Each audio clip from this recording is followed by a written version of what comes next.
प्राचीन भारत में एक गांव था जहां एक गरीब किसान रहता था। उसका नाम था रामू। रामू बहुत मेहनती और ईमानदार था, लेकिन फिर भी उसके पास धन की कमी थी। वह हमेशा सोचता था कि अगर उसके पास बहुत सारा धन हो तो वह खुशहाल जीवन जी सकेगा। एक दिन उसने सोचा कि वह किसी ज्ञानी से सलाह लेगा कि धन कैसे प्राप्त किया जाए। ज्ञानी से मिलने की यात्रा। रामू ने अपने गांव के पास के एक प्रसिद्ध बौद्ध भिक्षु अनंत से मिलने का निर्णय लिया। भिक्षु अनंत हमेशा ज्ञान और शांति के प्रतीक माने जाते थे।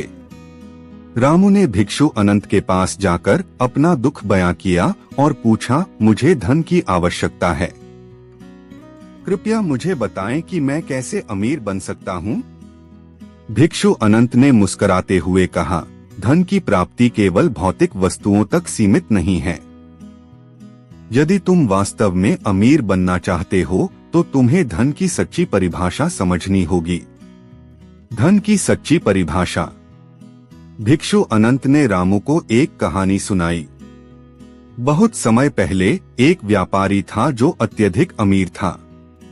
उसके पास असीम धन था, लेकिन वह कभी संतुष्ट नहीं था।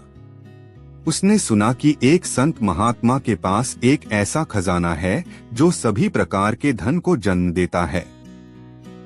व्यापारी ने संत के पास जाकर उनसे वह खजाना प्राप्त करने की इच्छा जाहिर की।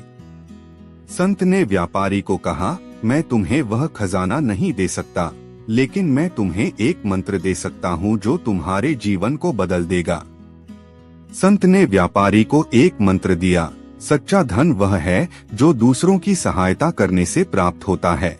व्यापारी ने यह मंत्र अपने जीवन में अपनाया और धीरे धीरे वह धन की बजाय लोगों की भलाई और खुशी में लग गया।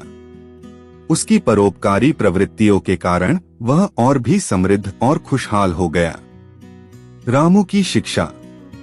रामू ने भिक्षु अनंत की कहानी सुनकर सोचा और उसने भी तय किया कि वह अपने जीवन में बदलाव लाएगा।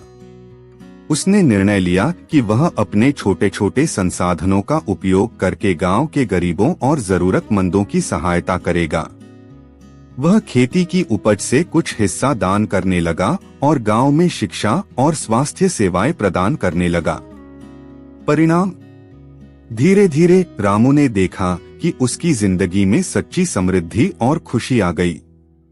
उसकी सच्ची समृद्धि सिर्फ धन में नहीं, बल्कि लोगों की मदद करने और उनके चेहरों पर मुस्कान देखने में थी। गांव वाले भी उसकी ईमानदारी और परोपकार से प्रभावित हुए और उसकी इज्जत करने लगे। रामू ने समझा कि सच्चा धन वह है जो दूसरों की मदद करने से मिलता है, और इस तरह वह अपने जीवन को एक नई दिशा देने में सफल रहा।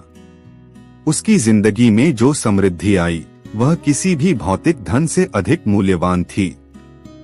इस कहानी से हमें यह सीखने को मिलता है कि धन की सच्ची परिभाषा केवल भौतिक संपत्ति में नहीं, बल्कि दूसरों की सहायता करने और सच्चे दिल से परोपकार करने में है।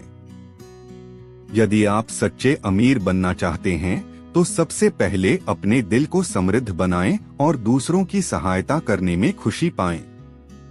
धन्य हो जो आपने इस कहानी को सुना और समझा। अगर आपको इस कहानी से कुछ सीखने को मिला हो